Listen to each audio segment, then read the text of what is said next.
ఎప్పుడు విషయం కలుపుతా ఉన్నారు కొంతమంది. కాబట్టి వాళ్ళు ఎవరు బాగుపడలేరు. మమ్మల్ని అన్న కూడా కింద పడ్డారు 3 రోజులకే కింద పడ్డారు. వాడిని కూడా పరామర్శించడానికి పోతే ఏంటంటే ఇట్లా మరి మమ్మల్ని అంతకుముందు టెండర్ల ముందే అన్నారు.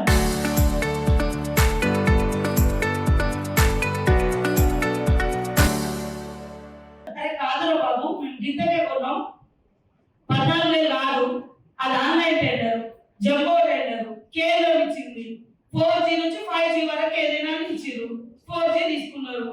ఇవన్నీ కూడా క్లియర్ గా మన శాఖ నుంచి ఇచ్చినాక కూడా మళ్ళీ అదే తప్పుడు ఆరోపణలు. అంటే ఒక చెడ్డ అలవాటు ఉంది కొంతమంది, ఒక తప్పును 10 సార్లు నీ మీద అంటే ఆ తప్పు నిజమైపోతుంది, జనం నమ్ముతారు అనేది వాళ్ళ భావన. కానీ మాలాంటి ఆడకూతులము, మీలాంటి ఆడకూతుల మీద ఇలాంటి తప్పుడు ఆరోపణలు చేసి బయటికి రాకుండా, స్ట్రాంగ్ గా పనిచేయకుండా నిజాలుంటే నిరూపించు. అంతేగాని ఇట్లా మేము పట్టగలిసి మీరెత్తాం, మీరు తలంచుకొని బతుకూరి లేకుండా తుడుపుకుండా కూర్చోండి ఎందుకుంటాము. ఖచ్చితంగా వాటికి తగిన చర్యలు కూడా తీసుకోవడం జరుగుతుందని ఈ సందర్భంగా మా అంగన్వాడీ టీచర్ వాళ్ళ సమక్షంలోనే తెలియజేస్తున్నాం. ఇవాళ అందులో కూడా ఏమన్నా లోపాలు ఉంటే కూడా ఖచ్చితంగా కాంట్రాక్ట్ బాధ్యతలు చేస్తాం. ఇప్పుడు దాదాపు 35,000 పైగా ఫోన్లు, 35,000 సెంటర్ కొనడం జరిగింది. ఖచ్చితంగా ఎవరున్నారో దానికి సంబంధించి దేనికైనా మేము నిరూపించడానికి సిద్ధంగా ఉంటాం. తప్పుడు ఫోన్లు అయితే కూడా ఊరుకోము.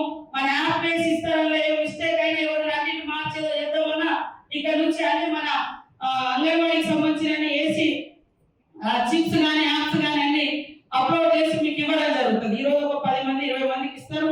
మిగతా అన్ని కూడా మన డిడబ్ల్యూఓ గారు అన్ని సెట్ చేసి మీకు సరిగ్గా పనిచేసే విధంగా, మీకు కావాల్సినటువంటి ఆప్షన్స్ ఉండే విధంగా చేసి ఇవ్వడం జరుగుతుంది. ఇది మీకు ఎందుకంటే క్లారిటీ ఇవ్వాలని మీకే జవాబుదారు కాబట్టి మీకు చెప్పడం జరుగుతుంది. ఎందుకంటే నిన్న నుంచి మొదలు పెట్టాము, వెంటనే దీని మీద ఇలాంటి స్టార్ట్ చేస్తుంది. అందుకని మేము 1కి 2 సార్లు 3 సార్లు లేకుంటే 2 నెలలకి ఇచ్చేవాళ్ళు. మధ్యలో ఒకసారి ఎద్దమంటే అంత ముందు రోజు మనల్ని ఎవరో రోడ్ ఎక్కారు. ఇక ఒక సంఘం వాళ్ళు మేము ఎక్కుతేనే రోడ్ ఎక్కుతేనే వాళ్ళు ఇచ్చిరంటారు, ఇంకొక సంఘం వాళ్ళు. దయచేసి నేను మీకు అందరికీ అందుబాటులో ఉండే వ్యక్తులు, మీరు ఎప్పుడు వచ్చినా మేము మాట్లాడడానికి సిద్ధంగా ఉన్నాం.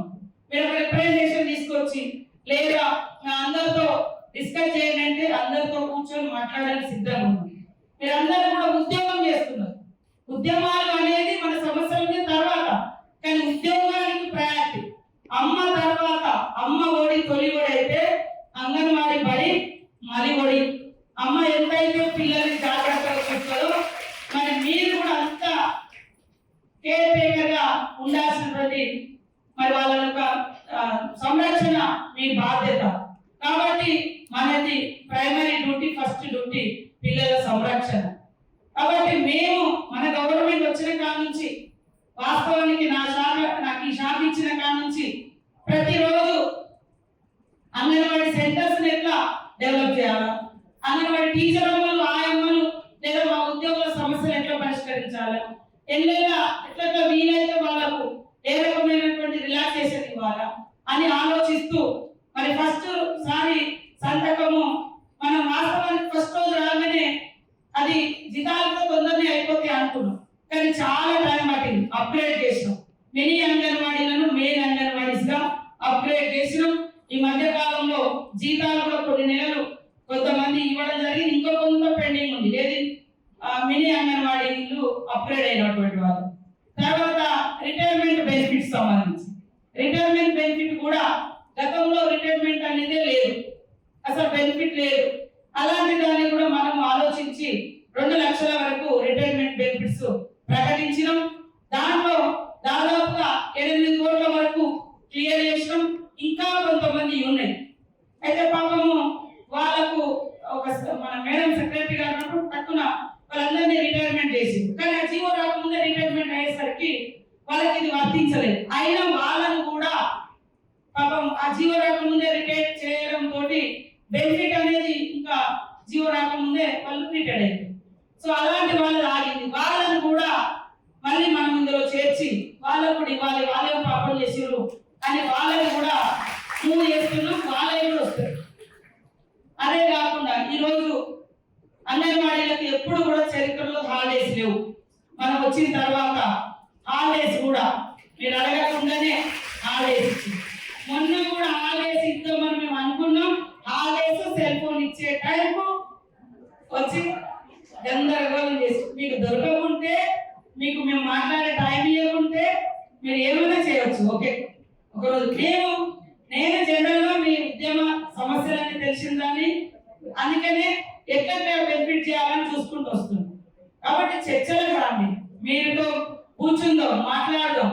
అట్లనే ఒకటి ఇప్పుడు ఇద్దరు మా అన్నలు కూడా మీ సాలరీస్ గురించి అదొకటే కొంచెం ఆర్థిక ఇబ్బంది మీది కానీ ఆశా వర్కర్లది వాస్తవానికి మన మేనిఫెస్టోలో పెట్టినాం.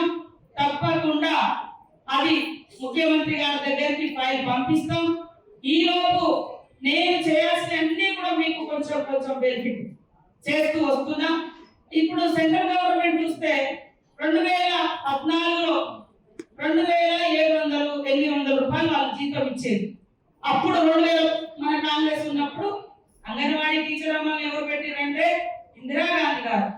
ఆమె 1975లో మొదటిసారి మన ముఖ్యమంత్రి గారి సొంత జిల్లా మహబూబ్నగర్ జిల్లాలో అంగన్వాడీ సెంటర్లను ప్రారంభించింది. అలా మొదలైనది. అప్పుడు కేవలం ఉప్మా పెట్టేది, పీడీ ఇచ్చేది. అట్లా పిల్లలకు అంగన్వాడీ అంటే పేద పిల్లలు వాళ్ళ కడుపు నింపుకోవడానికని అట్లా పెట్టిన సంస్థను ఇవాళ ఒక ఎడ్యుకేషన్ గా మార్చుతున్నాం. మీకు అందరికీ ట్రైనింగ్ ఇస్తా ఉన్నాం, నర్సరీ పెట్టిస్తా ఉన్నాం, ఒక మంచి మోడల్ స్కూల్ గా, ఒక కార్పొరేట్ స్కూల్ గా తీర్చిదిద్దుతా ఉన్నాం.